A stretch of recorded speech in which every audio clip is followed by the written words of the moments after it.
আপনি টাকা পয়সার জন্য অনেক কিছু করতে পারছেন না। সবসময় একটা অভাব বোধ, সবসময় পয়সার জন্য আপনাকে সারাক্ষণ আপনাকে ডুকরে, ডুকরে মরতে হয়। আপনার একদম টাকা পয়সা সেভিংস হচ্ছে না। যেটা করবেন ভাবছেন কিছুতেই টাকা পয়সার অভাবের জন্য করতেই পারছেন না। বাধা, বাধা মেইন কারণ টাকা পয়সা। তাহলে আপনি প্রত্যেক মঙ্গলবার এই উপায়টা করুন।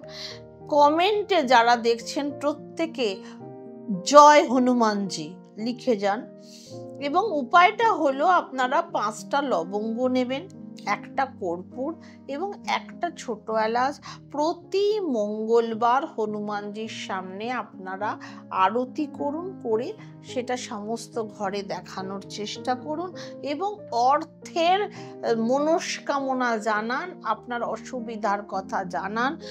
মিনিমাম ৯টা মঙ্গলবার আপনারা করুন, দেখবেন অর্থ আমদানি, অর্থ আসার স্রোত, অর্থ আসার উপায়, নতুন কিভাবে অর্থ আগমনের উপায় আপনার জীবনে চলে আসবে।